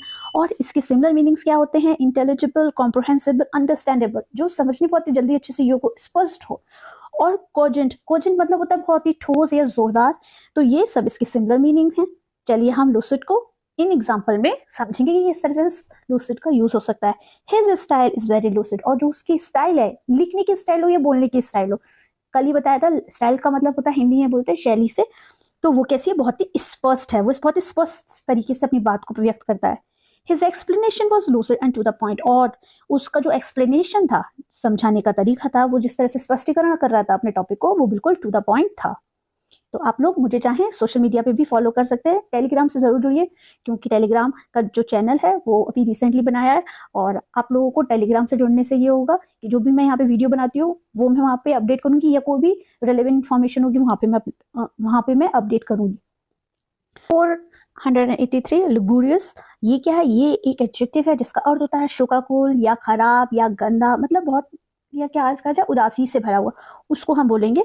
जैसे मॉर्नफुल, मॉर्नफुल का मतलब भी होता है दुख भरा, शोकाकुल, ग्लूमी, सैड, अनहैप्पी। तो ये लुगुरियस के क्या है? सिमिलर मीनिंग्स हैं। James was in a lugubrious mood. जो जेम्स था वो किस तरह से मूड में था? वो बहुत ही खराब मूड में था, उसका मूड अपसेट था। He reads some passages so slowly that they become lugubrious. और वो कुछ पैसेजेस, जैसे अनसीन पैसेजेस होते हैं ना, उसको वो इतनी धीमी गति से रीड करता है या ऐसे पढ़ता है कि वो कैसे हो जाते हैं? वो बहुत ही खराब हो जाते हैं, मतलब सुनने में अच्छे नहीं लगते या पढ़ने में नहीं अच्छे लगते होंगे। Okay, 484 luminous. ल्यूमिनस क्या है? ये एक एडजेक्टिव है। ये हमने वर्ड बहुत ही हमने बहुत ज़्यादा इसको देखा हुआ है, क्योंकि इसका एडवर्टाइजमेंट सचिन तेंदुलकर सर करते हैं। तो इसका अर्थ क्या होता है? चमकीला होता है, चमकदार होता है, रोशनी से भरा हुआ होता है, प्रकाशमान होता है, स्पष्ट होता है, बहुत सारे मीनिंग होते हैं इसके। तो देखिए इसके सिमिलर मीनिंग इंग्लिश में भी देख लेते हैं। शाइनिंग, ब्राइट, ब्रिलियंट, रेडियंट, ये सब लुमिनस के ही सिमिलर मीनिंग्स हैं। My watch has a luminous dial, और जो मेरी घड़ी है उसका जो डायल होता है ना, जैसे आपकी घड़ी है, इसका जो ये डायल है वो कैसा है? इतना ब्राइट है। So I can see in the dark, मैं अंधेरे में भी टाइम को देख सकता हूँ। ठीक है। They painted the door a luminous green, और उन्होंने क्या किया? जो डोर था उसको कैसे पेंट किया? बहुत ही चमकीले हरे रंग से उसको पेंट किया। तो इस तरह से ल्यूमिनस का हमने यूज किया। Now next word is, it is called machination. Mechanism होता है, और इसी तरह से मैग्नीशियन भी एक वर्ड होता है। ये क्या है? ये एक नाउन है, मतलब कोई भी नाम है जिसका अर्थ होता है साजिश करने से, या हम कहते हैं चालबाजी करने से, या कोई होता है दाव पेच करने से, मतलब कोई नेगेटिव ही वर्ड है। तो मैग्नीशियन को हम किस तरह से? स्कीम, मतलब कोई भी तरह की योजना, जैसे कोई भी प्लानिंग कर रहे हैं उससे कह सकते हैं, प्लॉट करने से, प्लान करने से, डिवाइसेस से, ये सब मैग्नीशियन के ही सिमिलर मीनिंग है। चलिए हम इनको एग्जाम्पल में समझते हैं। I don't want to get involve in all his machinations, मैं उसके किसी भी प्रकार की साजिशों में बिल्कुल भी क्या नहीं होगा, शामिल नहीं होगा। ठीक है, तो कोई भी अगर कोई नेगेटिव कॉन्स्पिरेसी कर रहा है, there is no need to involve. He was also aware of various machinations on his behalf in Paris. अच्छा, वो पेरिस में जो उसकी अपने बिहाफ में है ना, जो उसने खुद अपने बिहाफ से की गई जो भी साजिशें वहाँ पे उसने की थी, उससे वो क्या था, पहले से ही अवेयर था, मतलब वो अवगत था। मतलब दूसरी जगह पे उसने कुछ ऐसे काम किए होंगे जो सही नहीं होंगे, तो उससे ऑलरेडी पहले से ही वो क्या था, अवगत था। ठीक है। मैग्नानिमियस, व्हाट इज इट, मैग्नानिमियस, ये क्या है, ये एक एडजेक्टिव है जिसका अर्थ होता है उदार या महानुभव। मतलब कोई भी बहुत ही जनरस होता है ना, उनके लिए हम बोलेंगे। देखिए इसमें यहाँ पे मैंने सिमिलर मीनिंग्स में जनरस लिखा है, चैरिटेबल, बेनेवोलेंट, एल्ट्रुइस्टिक। एल्ट्रुइस्टिक मतलब होता है परोपकारी, और ये भी इसके परोपकारी से ही संबंधित है। चैरिटेबल वो होते हैं जो बहुत ज्यादा चैरिटी करते हैं। ठीक है। He is a leader who is magnanimous in victory, और वो किस तरह का नेता है, जो जीत के मामले में बहुत ही कैसा है, उदार नेता है, परोपकारी नेता है। It was magnanimous gesture on their part, और यह कैसा था, यह उनकी ओर से एक बहुत ही उदारतापूर्ण कदम था। 487, it is called magnet. Magnet तो सभी को वैसे पता होता है, मैग्नेट लेकिन यहाँ पे नाउन की तरह से यूज हो रहा है, जिसको हम बोल सकते हैं महान या दिग्गज। स्पेशली मैग्नेट का अर्थ क्या होता है, a wealthy and influential business women और मैन जो होते हैं ना, जो इन्फ्लुएंसर होते हैं स्पेशली, उनसे रिलेटेड होता है। ठीक है, प्रभावशाली व्यक्ति होते हैं, रईस होते हैं, प्रसिद्ध व्यक्ति होते हैं, बहुत ही रिनाउंड होते हैं, उनको बोलेंगे। ये आई को स्मॉल बना लीजिएगा। ठीक है। इंडस्ट्रियलिस्ट, टाइकून, चीफ लीडर, ये सब इसके ही सिमिलर मीनिंग है। He is magnet in architecture, और वो वास्तुकला में या आर्किटेक्चर में क्या है, बहुत ही महान या दिग्गज व्यक्ति है। She is a financial magnet, और वो कैसी है, वो वित्तीय दिग्गज है, मतलब वो फाइनेंस रिलेटेड बहुत अच्छी है। Okay. 488, it is called malice, ये क्या है, ये एक नाउन है। नाउन का अर्थ मतलब यहाँ पे ये नाम की तरह यूज हो रहा है, जिसका अर्थ होता है अस्वस्थ, मतलब आप बिल्कुल ठीक नहीं है, बेचैनी है, या आप व्याकुल हैं या परेशान। स्पेशली ये आपकी मेंटल हेल्थ से रिलेटेड होता है, जब आप मेंटली ठीक नहीं होते हैं, उसी की वजह से आप अनहैप्पी होते हैं, अनहैप्पीनेस होती है, रेस्टलेसनेस होती है, बेचैनी होती है, अनईजीनेस होती है, एंजाइटी होती है, तो ये एक अनहेल्दी मेंटल स्टेट होता है, तब ये ज्यादा होता है ना। ही कंप्लेंट, और उसने क्या की, शिकायत की, ऑफ डिप्रेशन, की उसको अवसाद है, हेडेक हो रहा, और मैलिस मतलब बहुत बेचैनी है। ठीक है। There is a malice among the workers, और देखिए यहाँ पे मैलिस, इसके आगे मैलिस के आगे अ लग गया, इट मीन्स ये क्या है, एक नाउन है, नाउन की तरह यहाँ यूज हो रहा है। तो जो वर्कर्स थे उनके बीच में क्या था, काफी बेचैनी थी। उनके बीच में बेचैनी क्यों हो सकती है, या तो उनको सही वेतन नहीं मिल रहा होगा, या उनको अच्छे से उनको ज्यादा काम कराया जा रहा होगा, किसी भी तरह से हो सकती है। Okay. Next word is 489, it is called malfeasance. What is it, malfeasance होता है, ये क्या है, पार्ट्स ऑफ स्पीच में ये एक नाउन है, जिसका अर्थ होता है दुराचार, जुर्म, या किसी तरह का दुष्कर्म या अपराध। ये सब इसके हिंदी में इसको हम बोल सकते हैं। इसके सिमिलर मीनिंग्स हैं, मिसडूइंग, मैलिफेक्शन, रॉन्ग डूइंग, और misconduct specially by public official. ठीक है, आपको समझ में, रॉन्ग डूइंग। तो चलिए इसको हम एग्जाम्पल के थ्रू समझते हैं। In almost every section of his speech malfeasance और illegal practices were mentioned, और उनके जितने भी प्रकार के जो भाषण हुए थे, लगभग हर भाग में क्या था, illegal practices मतलब अवैध प्रथाओं का उल्लेख किया गया था। ठीक है, तो इस तरह से हम malfeasance का यूज कर सकते हैं। And today's last word is, it is called malinger. What is it, malinger, ये क्या है, वर्ब है, जिसका अर्थ होता है रोगी बनना। देखिए एक होता है रोगी जो सच में बीमार होता है, और एक होता है बनना, मतलब जो बहाने बना रहा होता है, रोग का बहाना करना। ठीक है। Pretend to be ill, fake illness भी बोल सकते हैं। Pretend to be an invalid और शक, शक मतलब होता है बचना, भागना, सिचुएशन से भाग जाओ। She was told by doctor that she was what she doing, she was malingering, वो क्या कर रही थी, वो डॉक्टर के द्वारा उसको बताया गया कि वो रोग का बहाना कर रही थी, मतलब वो शायद बीमार नहीं होगी, बस वो बहाने कर रही होगी। The report claimed that women may be more likely to malinger than men। अच्छा, एक रिपोर्ट में बताया गया कि जो बहानेबाजी किए जाते हैं ना, वो औरतें ज्यादा करती हैं आदमियों की अपेक्षा, मतलब आदमी ज्यादा बहाने नहीं करते हैं, औरतें ज्यादा बहाने करती हैं। Malleable, what is it? It's called malleable. ये क्या है? पार्ट्स ऑफ स्पीच में ये एक एडजेक्टिव है जिसका अर्थ होता है लचीला या नर्म, ऐसा जो जिसको आराम से क्या किया जाए, अगर मेटल भी हो या किसी भी तरह का मटेरियल हो, उसको हैमर से मतलब हथौड़े से उसको मोड़ लिया जाए। अगर हम इस इंसान की प्रवृत्ति की बात करते हैं तो जो बहुत ही सॉफ्ट होते हैं, जिसको आसानी से मैनिपुलेट कर लिया जा सकता है, तो उसको हम मेलेबल बोलते हैं, क्योंकि ये एक विशेषता बताता है। ठीक है, चाहे वो नाउन हो या फिर प्रोनाउन हो। जैसे प्लाइट पर होता है सॉफ्ट, और देखिए मैंने सॉफ्ट लिखा भी है, जो कि बहुत नाजुक होता है। वर्केबल या कह सकते हैं लचीला होता है, जैसे इसमें मैंने लिखा हुआ है ऑलरेडी। मान लेने वाला होता है। वर्केबल का मतलब जिसके साथ वर्क किया जा सके। अडेप्टेबल, इजिली इन्फ्लुएंस, जो आसानी से इन्फ्लुएंस हो जाए। कोई जन चार मीठी बातें करे वो जल्दी, मतलब ज्यादा मैच्योर नहीं है, ज्यादा लोगों से क्या कहते हैं, ज्यादा दुनियादारी जिसने नहीं देखी है। चलिए हम इसी एग्जाम्पल के थ्रू इसको समझते हैं। किसको? मैलिएबल को। She was young enough to be malleable, और वो काफी कैसी थी? वो काफी यंग थी, बहुत ही छोटी थी, जिसको आसानी से मतलब उसको आसानी से बहलाया जा सकता था, या वो बहुत ही नर्म मन की थी कि उसको कोई भी जन अपनी बातों में उलझा सकता था। इस तरह से हम समझते हैं। अच्छा, यहाँ पे दो मटेरियल का नाम लिखा मैंने। Lead and tin are malleable metals. जो सीसा और टिन होते हैं, ये किस तरीके बड़े नर्म होते हैं, जिनको आसानी से क्या किया जा सकता है, लचीले होते हैं, मतलब ये इस तरह के धातु है।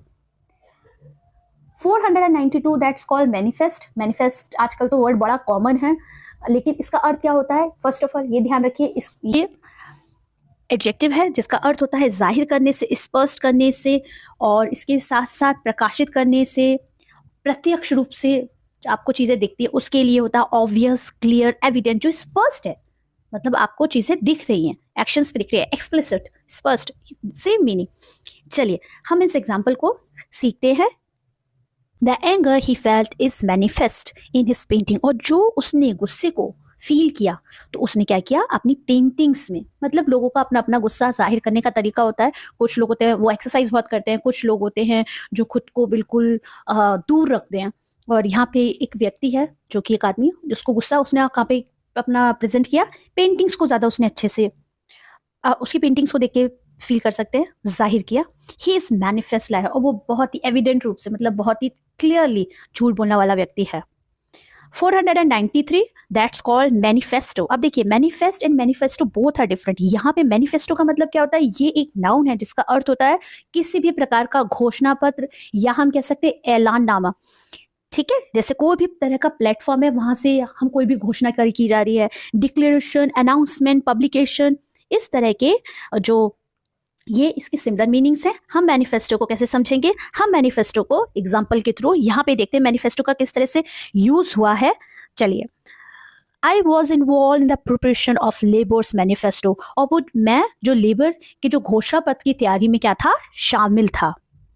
ठीक है, और इसी से रिलेटेड मैंने नेक्स्ट एग्जांपल लिखा है, labour won the election on this manifesto. और इस घोषणा पत्र पर लेबर ने चुनाव जीता। ठीक है, तो इस तरह से दोनों ही में आपने देखा घोषणा पत्र का किस तरह से यूज हुआ। Okay, now there are two marshals which I'm going to explain. This marshal in next slide also there will be marshal. तो दोनों का डिफरेंट मीनिंग है, एंड पार्ट्स ऑफ स्पीच भी आप देखिएगा दोनों की डिफरेंट है। This marshal, it's MARSHAL. What is it? It is a verb जिसका अर्थ होता है ठीक करना, संवारना, सुव्यवस्थित करना, लीड करना, असेंबल करना, अरेंज करना, गाइड करना। ठीक है, तो ये भी इसकी सिमिलर मीनिंग है।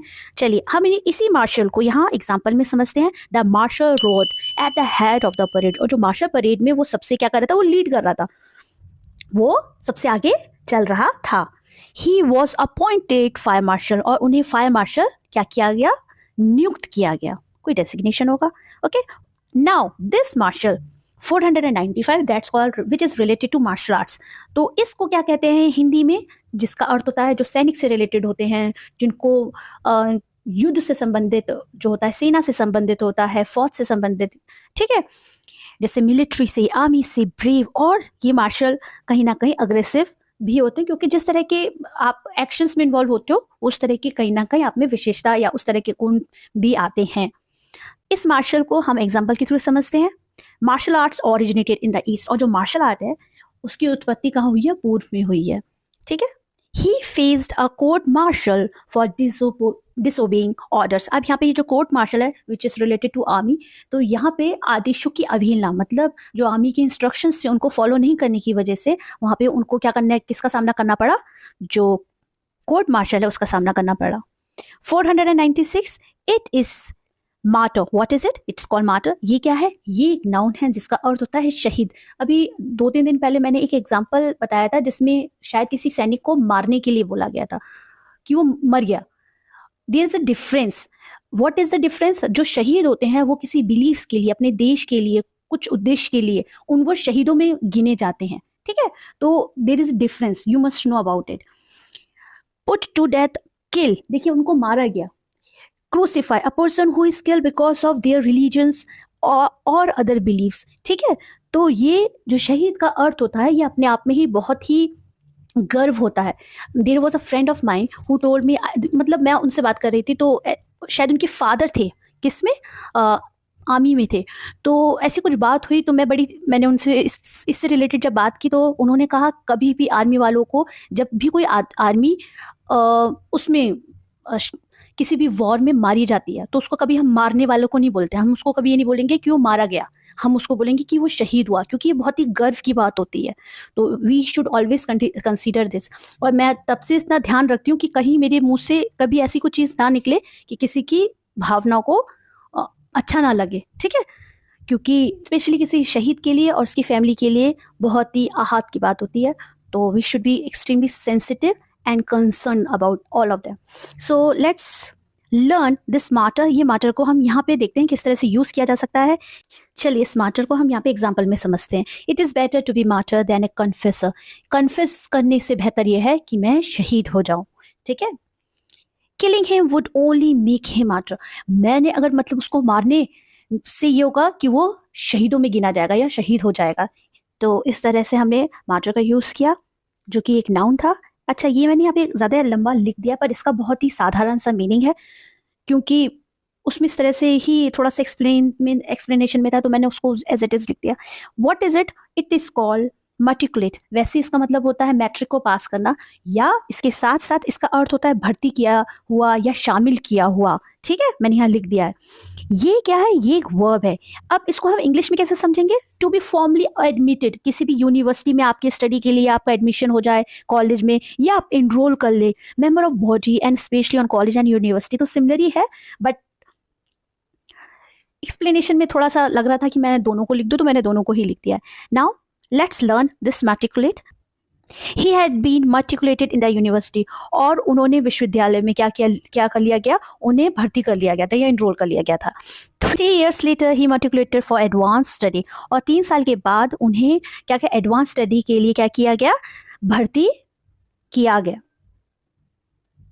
ओके, 498। आई होप जो भी मैं वर्ड्स यहाँ पे एक्सप्लेन कर रही हूँ अच्छे लग रहे होंगे। आप लोग डेली जुड़ रहे हैं इस चैनल से। वीडियो को लाइक शेयर सब्सक्राइब ज़रूर कीजिए और टेलीग्राम से भी जुड़िए, जिससे इस चैनल की ग्रोथ में तो मदद मिले। आप लोग वीडियोस देखते हैं, आप लोग सीख रहे हैं, वीडियो को लाइक कीजिएगा, अपने सुझाव ज़रूर दीजिए। Okay, 498 it's called modelling. What is it? Modelling. Modelling नहीं, मॉडलिंग, है ना।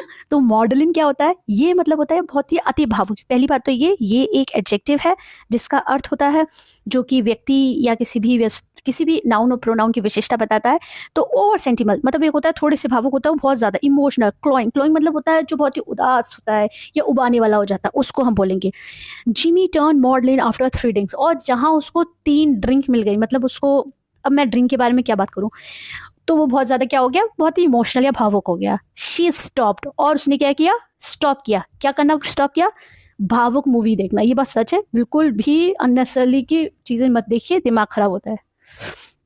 Maverick. What is it? It's called Maverick.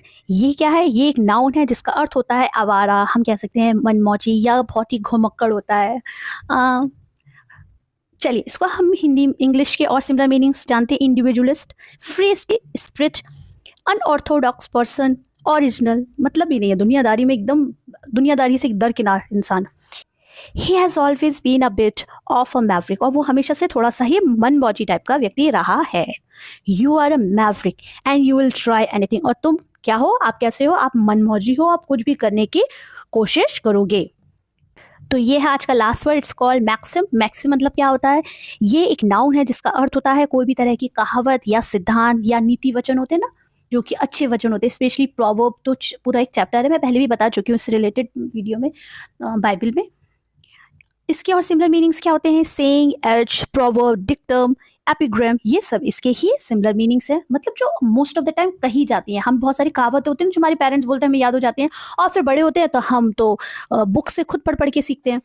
तो इनको यूज किस तरह से करना होता है बहुत ज्यादा जरूरी है। A good maxim is never out of season. और जो सबसे अच्छी कहावत होती है वो कभी भी, मतलब आपने अपने पेरेंट्स से भी सुनी होगी, शायद उनके पेरेंट्स से भी सुनी होगी, आपने मूवीज में भी सुनी होगी, आप खुद भी बोलते होंगे। तो मतलब ऐसा होता है कि कुछ ऐसी कहावतें होती है वो हमेशा वो कभी भी आउट ऑफ सीजन नहीं होती हैं।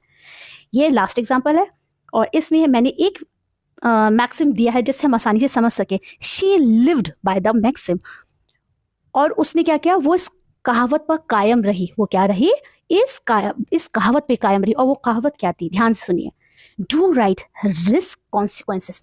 सही काम करो, बिल्कुल भी परिणाम के बारे में मत सोचो, जोखिम लेने से मत डरो, पर सही काम करो, जो आई ऑल्सो पर्सनली बिलीव कि काम सही आपका होना चाहिए। ठीक है, तो जैसे मैंने अभी आपको बताया था और मैं आपको दोबारा से बता रही हूँ, टेलीग्राम, मैंने कल जो प्रीवियस वीडियो है उसमें भी मैंने इस चीज़ को मेंशन किया था। जो टेलीग्राम है उसको, उस ग्रुप को मैंने चैनल में कन्वर्ट किया है, तो लिंक आप लोगों को डिस्क्रिप्शन बॉक्स में मिल जाएगा। आप लोग टेलीग्राम को ज्वाइन कीजिए, जिससे यहाँ पे मैं जो भी अपडेट देती हूँ, जो भी वीडियो होंगी, मैं वहाँ पे डालती रहूँगी। और आप लोग जुड़ रहे हैं, तो जो लोग नए जुड़े हैं उन सभी का स्वागत है इस चैनल पे। And that's it, good night.